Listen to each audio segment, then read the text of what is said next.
सफ़र बहुत ही अच्छा है, मतलब अच्छा रहा है। सबकी ज़िंदगी में जो ऊपर नीचे कठिनाई आती हैं, कभी कभी हम खुश रहते हैं, कभी कभी उदास रहते हैं। ऐसा भी मतलब मेरे करियर के साथ भी हुआ है। और ये सफ़र बहुत ही अमेजिंग रहा है राइट फ्रॉम द बिगिनिंग।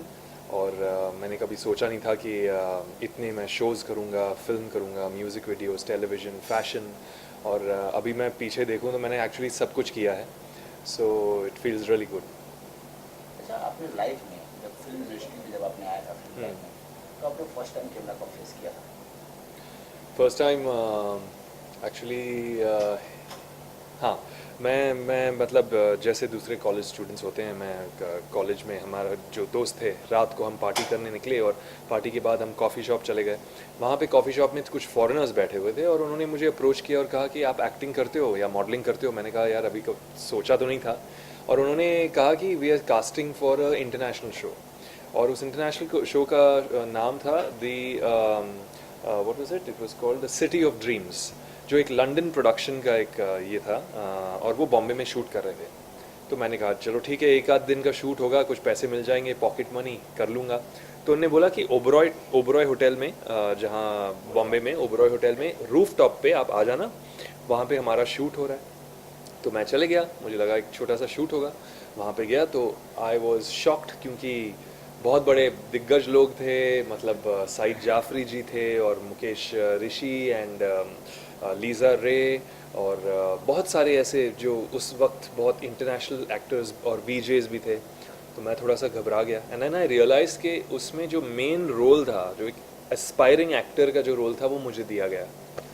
और मेरा पहला सीन जो था, it was a very difficult scene, क्योंकि मैंने अभी सीन में ऐसा पोर्ट्रे करना था कि मैंने भाई ड्रग्स लिए हैं और ड्रग्स के बाद मैंने एक पार्टी एंटर की है जहाँ पे सारे ये जो बॉलीवुड स्टार्स हैं और मैं चीख रहा हूँ, चिल्ला रहा हूँ।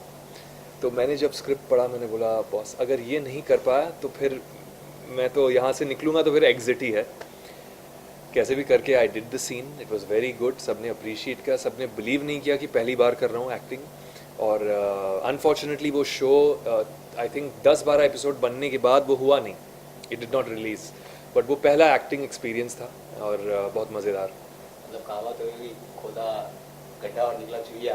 काम कुछ और करने गए तो हो गया कुछ हाँ, और। ऐसा कैसा ही है। रहा उस समय का एक्सपीरियंस, कैसा लगा था? वो नाइट तो आप सो भी नहीं पाएंगे। हाँ, मैं कैसा लगा? 19 ईयर्स ओल्ड, या मैं 19 साल का था यार। सो उस वक्त मैं एक्चुअली मैं इतना नर्वस था नहीं जाने से पहले, क्योंकि मुझे पता ही नहीं था। उन्होंने बोला एक छोटा सा रोल है, कर पाओगे। मुझे लगा यार पीछे कहीं बिठा देंगे मुझे, लेकिन जब मैं गया तो मुझे पहले फॉर्म साइन करना, क्योंकि वो इंटरनेशनल प्रोजेक्ट था। तो पहले साइन करवाया रिलीज़ फॉर्म कि आप पक्का ये कॉन्ट्रैक्ट करते हो हमारे साथ, ये वो। तो मुझे लगा चलो इंटरनेशनल लोग हैं, उनके कुछ कायदे कानून होंगे। साइन कर दिया मैंने। बाद में जब शॉट होने के बाद, पूरा होने के बाद, जब मैं घर आया तब मैंने एक्चुअली पढ़ा उसमें और मुझे लगा कि one of the central characters, और उसमें बहुत दिन की रिक्वायरमेंट होगी और आप यही लुक रखेंगे, किसी को बताएंगे नहीं, ये सारे क्लॉजेस थे। और मुझे लगा वाओ, मतलब इसके बाद तो मैं सुपरस्टार बन जाऊंगा, ऐसा फील आया मुझे। तो it was very interesting, very nice, very थोड़ा नर्वस था। लेकिन सेकंड डे जब मैं वापस गया तो सीन्स एक्चुअली इतने कॉम्प्लिकेटेड नहीं थे, क्योंकि it was one on one scene. जो पहला सीन, ऐसे बोलते हैं ना स्विमिंग सीखो तो मतलब सीधे डीप में जाके, गहरे गहरे पानी में जाके कूदो, ऐसा था मेरा।